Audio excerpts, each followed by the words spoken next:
This is the world we live on, home to some 6.8 billion people.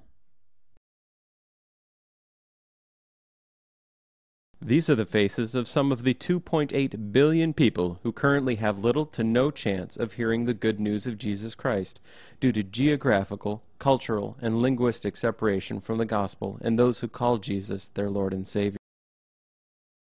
What can be done by the church to get the gospel out of the pews and into the hands and hearts of the unreached?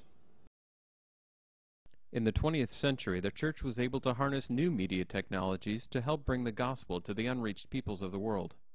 Shortwave radio provided one way to bring the gospel to masses of people who otherwise would have not had the chance to hear it. Unfortunately, the world has moved on to AM and FM radio. Political, geographical, and financial barriers raised by these shorter-range broadcast technologies have prevented the church from being able to reach as many as they once did over radio. The Internet is another medium that the church has successfully used to communicate Christ to people throughout the world. The Internet has allowed the gospel to penetrate further behind the wall of communism and the veil of Islam than ever before. Unfortunately, though, only 1.5 billion people, or 22% of the world's population, accesses the Internet, so this medium leaves 78% of the Earth's population untouched.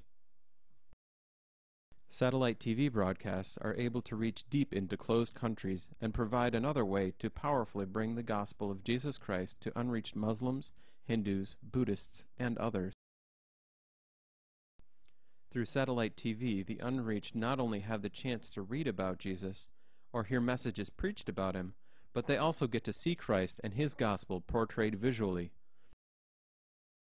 Unfortunately, though, there are only 550 million TV sets among the 5.6 billion residents of the developing world.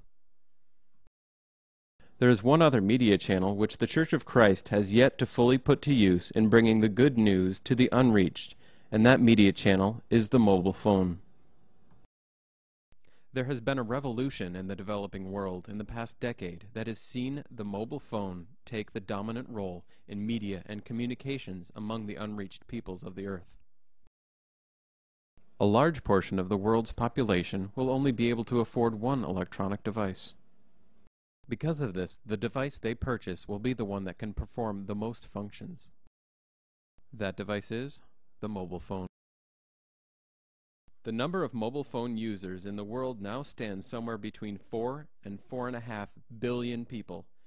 It is expected to reach 5 billion by 2013. The mobile revolution isn't just happening in the industrial world, but rather it is something that is actually coming out of the developing world, as you see in the following figures from Nigeria. Notice the comparison between the uptake in mobile phone use and TV and Internet use. Alongside the amazing growth in the use of the mobile phone around the world, there has been a huge leap forward in mobile phone capabilities.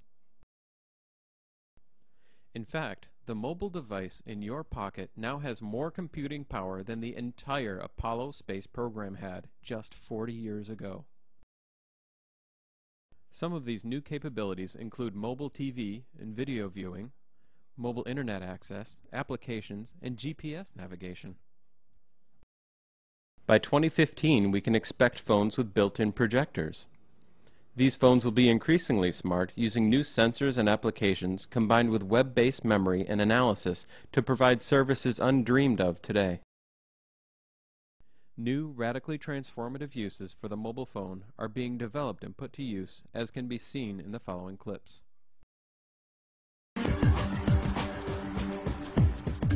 Phones are used to track diseases and monitor patients with TB and HIV/AIDS in countries like Rwanda, Mali, and South Africa. In places as far apart as the United States, Indonesia, and Nigeria, people use SMS text messaging to learn about AIDS, breast cancer, and sexual health. In Syria, the World Food Programme uses mobile phones in humanitarian relief by texting refugees when food aid is available. Some relief organizations are dispensing cash for food to refugees via their mobile phones. Mobile phones are being used in the fight against poverty. Projects in Kenya and Japan help hundreds of day laborers find jobs through SMS marketplaces. Rural women in India are using mobile phones to keep track of small loans for their micro-enterprises. And farmers around the world are now using mobiles to access market prices for their goods. So, you see, no matter what field you're in, no matter where you are, there are so many ways to innovate with mobile phones. So you're in a third world country and need to show a microscopic image to a colleague. What do? Scientists at UC Berkeley have created an inexpensive fluorescent microscope that attaches to a mobile phone. Since most mobile devices are now equipped with cameras, scientists using this device can take images of microscopic bacteria and blood cells and share them with colleagues all over the world. I never thought I would be able to look on a smartphone and see the real-time electrocardiogram. This swine flu application tells you how you can reduce your risk of contracting H1N1 anytime and anywhere through your iPhone. Got brand new video in. This coming to us through some of our usual sources, the networking sites, YouTube and Twitter. So you're on the ground there in Tehran, and the foreign correspondents are out, but you've got your mobile device, your BlackBerry, you've got your and you're saying, or even just your cell phone, and you can get on. And you're saying, here's what's going on the ground right now. So the question is, what is the Church of Christ to do with the mobile revolution?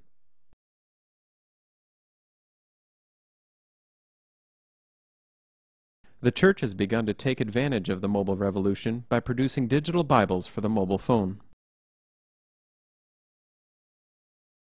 Missionaries in some Muslim countries are now using their mobile phones to share segments of the Jesus film and other videos, especially made for the mobile. If the viewer likes the video, the missionary can give them a copy by Bluetooth phone-to-phone connection.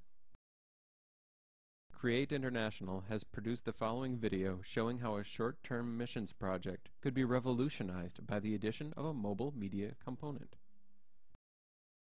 So you're wondering, how do I apply all of this to a cross-cultural outreach? Let's say you're preparing for a trip to a tough country.